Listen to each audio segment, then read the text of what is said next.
ಅಜ್ಜ ಅಜ್ಜಿಯ ಪ್ರೀತಿ ಅಂದ್ರೆ ಅದು ಬೇರೆವೇ. ಯಾಕಂದ್ರೆ ಕೆಲವರಿಗೆ ಅದು ಸಿಗ್ತದೆ, ಕೆಲವರಿಗೆ ಅದು ಸಿಗದೆ ಹೋಗ್ತದೆ. ಸಿಕ್ಕದವರಿಗೆ ಅವರಿಗೆ ಅದು ದುರಾದೃಷ್ಟ ಅಂತ ಹೇಳ್ಬೋದು. ಸಿಕ್ಕಿದವರು ಅದೃಷ್ಟ, ಅವರದ್ದು ಅದೃಷ್ಟ ಅದು. ಈ ತರ ಸಿಕ್ಕಿದವರು ಈ ತರ ಬಂದು ಬಿಡುದು ಅದೆಲ್ಲ ಒಳ್ಳೆ ಕೆಲಸ ಆಗುದಿಲ್ಲ.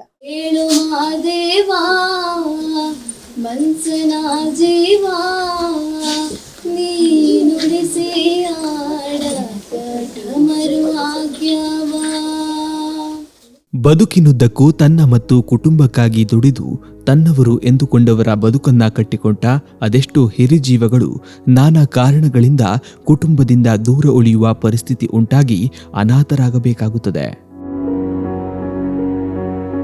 ಹೀಗೆ ಆಸರೆ ಕಳೆದುಕೊಂಡ ಹಿರಿಜೀವಗಳ ಆರೈಕೆಗಾಗಿ ಹುಟ್ಟಿಕೊಂಡ ಆಸರೆ ಫೌಂಡೇಶನ್ ಹಲವಾರು ವೃದ್ಧರಿಗೆ ಬದುಕು ನೀಡಿದೆ.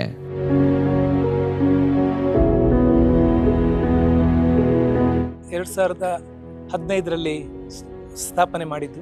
ಒಂದು ಹಳೆಯ ಕಟ್ಟಡದಲ್ಲಿ, ಹಳೆ ಬಾಡಿಗೆ ಮನೆಯಲ್ಲಿ ಇದನ್ನು ನಾವು ಶುರು ಮಾಡಿದೆವು. ತದನಂತರ ಅಲ್ಲಿ ವೃದ್ಧಾಪ್ಯದಲ್ಲಿ ಪ್ರಿಯ ತಾಯಿ ತಂದೆಯವರು ನಡೆದಾಡುವಂಥ ರೀತಿ ಅದನ್ನು ನಾವು ಬೇಸತ್ತು ಅವರಿಗೆ ಒಂದು ಒಳ್ಳೆಯ ಸ್ಥಳಾವಕಾಶ ಇರುವಂಥದ್ದು ಒಂದು ಕಟ್ಟಡ ಬೇಕಂತೇಳಿ ದೇವರತ್ತ ಪ್ರಾರ್ಥನೆ ಮಾಡಿಕೊಂಡು ದಿನನಿತ್ಯ ನಾವಿಲ್ಲಿ ಈ ಜಾಗದಲ್ಲಿ ನಾವೊಂದು ಫೌಂಡೇಶನನ್ನು ಸ್ಟಾರ್ಟ್ ಮಾಡಿದೆವು. ಅದೇ ರೀತಿ ನಾವು ಟೂರಿಸ್ಟ್ ಕಾರಿ ಚಾಲಕನಾಗಿ ನಾನೆಂತ ಮಾಡುವುದು ಅಂತೇಳಿ ಆಲೋಚನೆ ಮಾಡುವಾಗ ಮತ್ತೆ ಬ್ಯಾಂಕಿನಿಂದ ಲೋನನ್ನು ತಗೊಂಡು ಇದನ್ನು ಕಟ್ಟಡವನ್ನು ಮುಗಿಸಿದೆವು. ಇಲ್ಲಿ ಅವರು ನಿಶ್ಚಿಂತರಾಗಿರ್ಬೇಕಂತೇಳಿ ಒಂದೇ ಧ್ಯೇಯ ನಮ್ಮದು. ವೃದ್ಧಾಪ್ಯದಲ್ಲಿ ಪ್ರಿಯ ತಾಯಿ ತಂದೆಯವರು ಇರ್ತಾರೆ, ಮನೆಯಲ್ಲಿ ಅವರಿಗೆ ನೋಡಿಕೊಳ್ಳುವವರು ಇರುವುದಿಲ್ಲ, ಕಷ್ಟಗಳಿರ್ತದೆ. ಗಂಡ ಹೆಂಡತಿ ಇಬ್ಬರು ಕೆಲಸಕ್ಕೆ ಹೋಗುವಾಗ, ಮಕ್ಕಳು ಕಲೀಲಿಕ್ಕೆ ಹೋಗುವಾಗ ಅವರು ನಿರ್ಗತಿಕರಾಗಿ ಮನೆಯಲ್ಲಿ ತುಂಬ ದುಃಖದಲ್ಲಿ ಇರುವಂಥ ಸ್ಥಿತಿಗಳನ್ನು ನೋಡಿದೆವು. ಹಾಗಿರಬಾರ್ದು, ಅವರು ಸಂತೋಷವಾಗಿ ಎಲ್ಲರ ಸಹ ಒಂದು ಕಡೆಯಲ್ಲಿ ಸಂತೋಷವಾಗಿರಬೇಕು ಅನ್ನೋ ಧ್ಯೇಯದಿಂದ, ದೂರದೃಷ್ಟಿಯಿಂದ ಇದನ್ನು ನಾವು ಸ್ಥಾಪಿಸಿ ನಮ್ಮೊಂದಿಗೆ ತುಂಬ ಜನ ಸಹಕಾರ ನೀಡಿ ಇದನ್ನು ಮುಂದುವರಿಸಲಿಕ್ಕಾಯಿತು. ಇಂತಹ ಆಸರೆ ಫೌಂಡೇಶನ್ಗೆ ಶಿಕ್ಷಣ ಸಂಸ್ಥೆಯೊಂದರ ಮಕ್ಕಳು ಆಗಮಿಸಿ ಹಿರಿಜೀವಗಳನ್ನು ಹಾಡು ಹೇಳಿ ನೃತ್ಯ ಮಾಡುವ ಮೂಲಕ ಮನರಂಜಿಸುವ ಕಾರ್ಯ ಮಾಡಿದ್ದಾರೆ.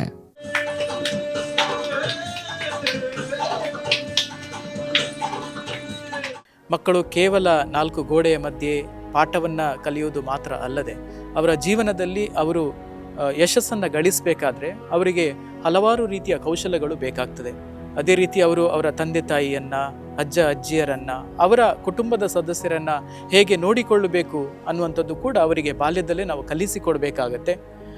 ಆ ನಿಟ್ಟಿನಲ್ಲಿ ನಾವು ಇವತ್ತು ನಮ್ಮ ಶಿಕ್ಷಕ ಬಂಧುಗಳು ಎಲ್ಲ ಸೇರಿಕೊಂಡು ನಮ್ಮ ಸ್ಕೌಟ್ಸ್ ಮತ್ತು ಗೈಡ್ಸ್ ವಿಭಾಗದ ಮಕ್ಕಳನ್ನು ಇವತ್ತು ಈ ಆಸರೆ ಅನ್ನುವಂತಹ ವೃದ್ಧಾಪ್ಯದಲ್ಲಿ ಇರುವಂತಹ ವೃದ್ಧರ ಆಶ್ರಯ ಕೇಂದ್ರಕ್ಕೆ ನಾವು ಇವತ್ತು ಕರ್ಕೊಂಡು ಬಂದಿದ್ದೇವೆ.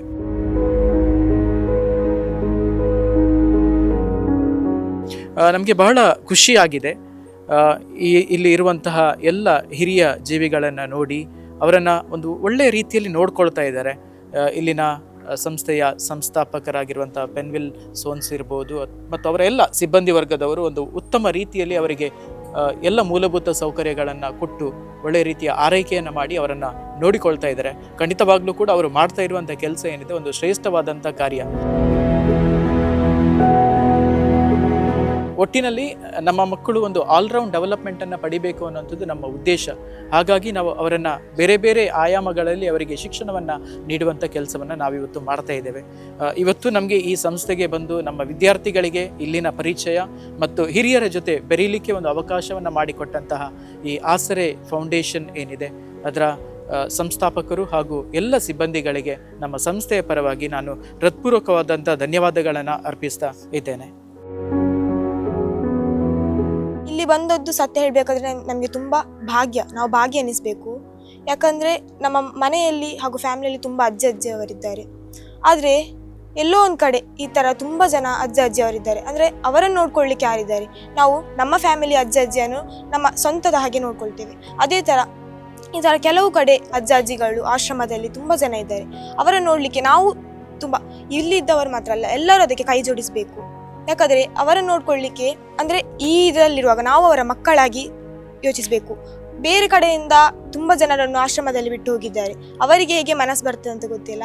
ಆದರೆ ನಾವು ಆ ಥರ ಇರಬಾರ್ದು. ನಾನು ಎನಿಸ್ತೇನೆ ಇಲ್ಲಿದ್ದವರು ಇವತ್ತು ಸ್ಕೌಟ್ಗೆ ಬಂದವರು ಹಾಗೂ ಇವರು ಹೋಗಿ ಅವರ ಫ್ರೆಂಡ್ಸ್ ಅವರಿಗೆ ಹೇಳಿದರೆ ಇಂತಹ ಒಂದು ತಪ್ಪುಗಳನ್ನು ಅವ್ರು ಮಾಡೋದಿಲ್ಲ ಎನಿಸ್ತೇನೆ. ಅಜ್ಜ ಪ್ರೀತಿ ಅಂದರೆ ಅದು ಬೇರೆವೇ. ಯಾಕಂದರೆ ಕೆಲವರಿಗೆ ಅದು ಸಿಗ್ತದೆ, ಕೆಲವರಿಗೆ ಅದು ಸಿಗದೆ ಹೋಗ್ತದೆ. ಸಿಕ್ಕದವರಿಗೆ ಅವರಿಗೆ ಅದು ದುರದೃಷ್ಟ ಅಂತ ಹೇಳ್ಬೋದು. ಸಿಕ್ಕಿದವರು ಈ ಥರ ಅದೃಷ್ಟ, ಅವರದ್ದು ಅದೃಷ್ಟ ಅದು. ಈ ಥರ ಸಿಕ್ಕಿದವರು ಈ ಥರ ಬಂದು ಬಿಡುದು ಅದೆಲ್ಲ ಒಳ್ಳೆ ಕೆಲಸ ಆಗುದಿಲ್ಲ. ಸೊ ನಾವು ಈ ಏಜಿಂದವೇ ಕಲ್ಕೊಂಡು ಬರ್ಬೇಕು ಈ ಥರ. ಯಾಕಂದರೆ ನಮ್ಮನ್ನು ಚಿಕ್ಕದಿಂದ ಸಾಕಿರ್ತಾರೆ ನಮ್ಮ ಅಜ್ಜಿಯವರು, ಅವರನ್ನು ಇನ್ನೂ ಸಾಕಲಿಕ್ಕೆ ನಾವು ಯಾಕೆ ಕಷ್ಟಪಡಬೇಕು? ಅದು ನಮಗೆ ಭಾಗ್ಯ ಆಗಿರಬೇಕಲ್ಲ. ಸೊ ಇಲ್ಲಿ ಬಂದು ನೋಡಿದ್ರಿಂದ ನನಗೆ ತುಂಬ ಫೀಲ್ ಆಯಿತು ಒಳಗೆ ಬಂದ ಕೂಡಲೇ. ಯಾಕಂದರೆ ನಮಗೆ ಸಹ ಅಜ್ಜಿದ್ದಾರೆ, ಇದೇ ಥರ ಅವರಿಗೆ ಸಹ ಕೆಲವು ಪ್ರೀತಿ ಇರ್ಬೋದು. ನಮ್ಮ ಮಕ್ಕಳಾಗಿದ್ದಾರೆ, ಇವರೆಲ್ಲರನ್ನು ನೋಡಿ ಸಂತೋಷ ಪಟ್ಟಿದ್ದಾರೆ ಅವರು ಇವತ್ತು. ಸೊ ಇದರಿಂದ ನಮಗೆ ತುಂಬ ಖುಷಿ ಆಗ್ತದೆ ಇವತ್ತೊಂದು ದಿನ ಅವರ ಜೊತೆ ಕಾಲ ಕಳೆದಿದೆ.